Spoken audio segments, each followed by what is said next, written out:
Hi, I hope you're all doing good during this crazy time. My name is Levi Ludloff. I'm happy to present in this different kind of way for the class. And, with a lot of things out there that we can't really control right now, I'm happy that what I'm going to talk about today is going to show us those things that we can control and how we can shape them and mold them to our own benefits, okay? And what I'm talking about today is negotiation. And basically, negotiation, in a nutshell, is coming up with a scenario where you give as least amount as possible and receive something even more back for your own benefit. And most businesses today, though, you're going to find that you're not going to be able to just walk all over somebody and get whatever you want. But you have to compromise and come up with a win-win situation where both parties involved are happy and everybody gets to go home with something they needed or wanted, right? And to kind of kick it off, I'm going to start off with a little story about Theodore Roosevelt, one of our presidents. So during the year of 1912, he was running for a re-election, and he and his campaign manager made a really big mistake. They printed 3 million copies of a particular photograph. And during those times, the copyright laws were that photographer, if he didn't give permission, he could claim $1 for every photo used without that permission. So that put them $3 million in debt to this photographer if they went out to use these photos. So the campaign manager basically had two options. He could go and speak to the photographer and try and work out a deal, or he could just totally get rid of all those copies, those 3 million photographs, and go to another photographer, kind of do the whole process again, but do it correctly with the permission. But that was going to cost them time, and that was going to cost them money, and they just simply did not have that in that point of the campaign. So the campaign manager came up with this idea. So he goes to the photographer, and he says, this election is going to be huge publicity for you and for your talents and what you can do. So how much are you willing to pay us to use your photo? So the photographer responded and just said, I can only afford $280. So that campaign manager totally shifted everything. He made it from a very tough spot for them to actually gaining $280 from them. And during those times, that was a lot of money, okay, especially $3 million. It was huge, okay? So we'll come back to that story piece by piece because we're going to talk here now a little bit about the steps of negotiation and kind of how it works and what we want to know to make it work best for us, okay? So step one is we're going to talk about BATNA.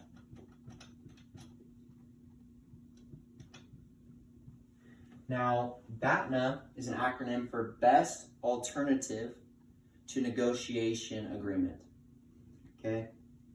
In other words, it's Plan B.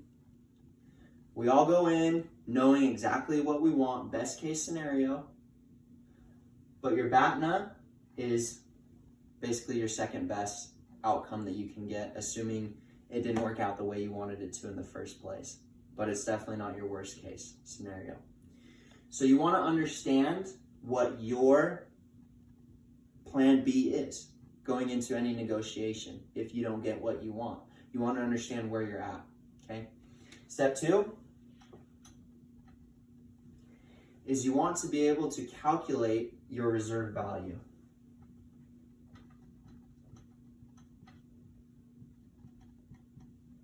And basically what that means is you want to know the point where you're gonna walk away, where you're gonna stop the negotiations, you're gonna back off because you're simply not getting what you want, or you can't provide something that they need. They're asking too much for whatever it may be. So you want to understand where you're gonna be able to walk away from. Step three comes back to the BATNA, but you want to understand it for the other party. You want to understand their point of view and what it is exactly that they want, right? Other parties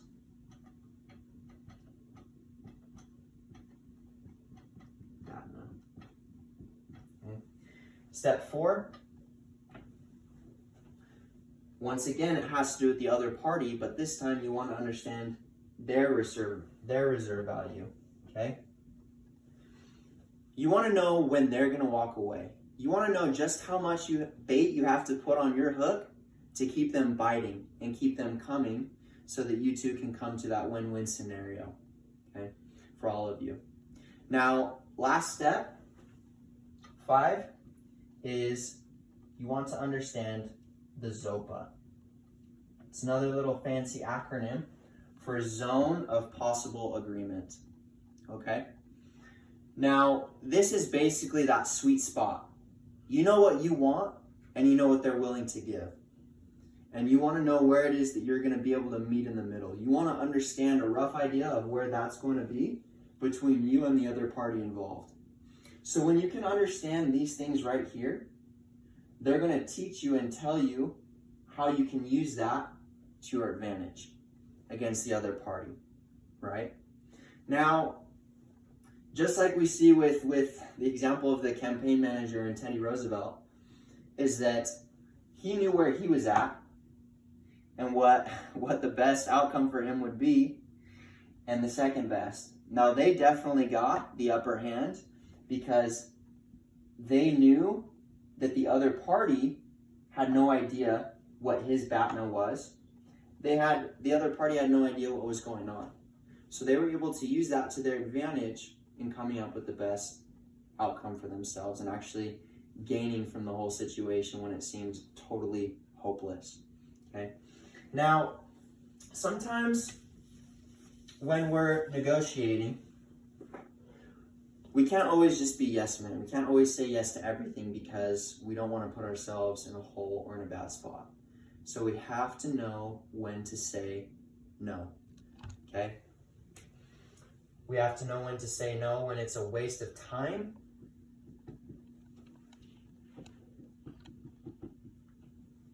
We have to say no when we don't have any leverage, okay? When we don't have anything to use against them, okay? When it sends the wrong message,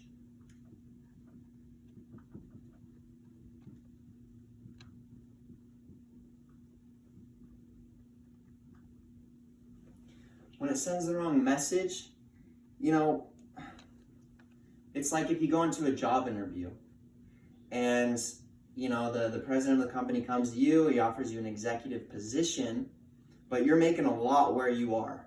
And you're kind of in that moment where you're not sure if you need to bring up the salary or the wage, if it's going to be an increase, if you're going to be able to maintain what you have now, or vice versa. So you don't want to try and negotiate when it's going to send the wrong message to that president that you don't care about what he's doing for the company to try and shift things around, rather than just focusing all on the money and ruining for yourself. Okay? And 4, most importantly, in my opinion, when it hurts relationships.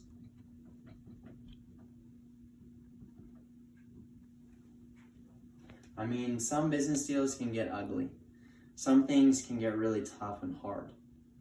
And that could cause a bad breakup between you and another company, between you and a partner, if you aren't able to come to a good conclusion and compromise where it's that, once again, win-win scenario for everybody involved, okay? And, you know, right here, I would also flip it around and say this is why we negotiate. We negotiate because we want to build up relationships. We want to get people on our side.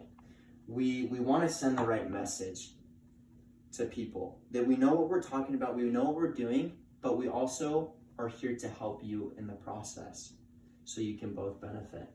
You want to be able to have that leverage. You want to know what the other person is going through and what's happening, so that when you can come, to that compromise more confidently in what you're doing, okay? And so that you can save time. I mean, business deals, different transactions, depending on how big it is, they can last for a really long time. And when we're able to save that time, we're able to spend it doing other things rather than having to sit there and go back and forth about something. So when we negotiate, it's only going to benefit us. The best part about this, like I said, is that when we know what it is that we can control, then we're able to use that to our advantage. We're able to help others with it. We're able to help ourselves with it. And this is not just something in the business world. This is why it's so important to me, is because you can utilize it in any aspect of your life. Okay? Whether you're just going in for a job interview or whether you're trying to put the kids to bed, right? You have to be able to negotiate and understand each and every situation you're in to make it work to your advantage. And just in closing, you know, this book right here, Negotiation Genius, it's something I've dived into. I love it. It's written by a couple of Harvard professors.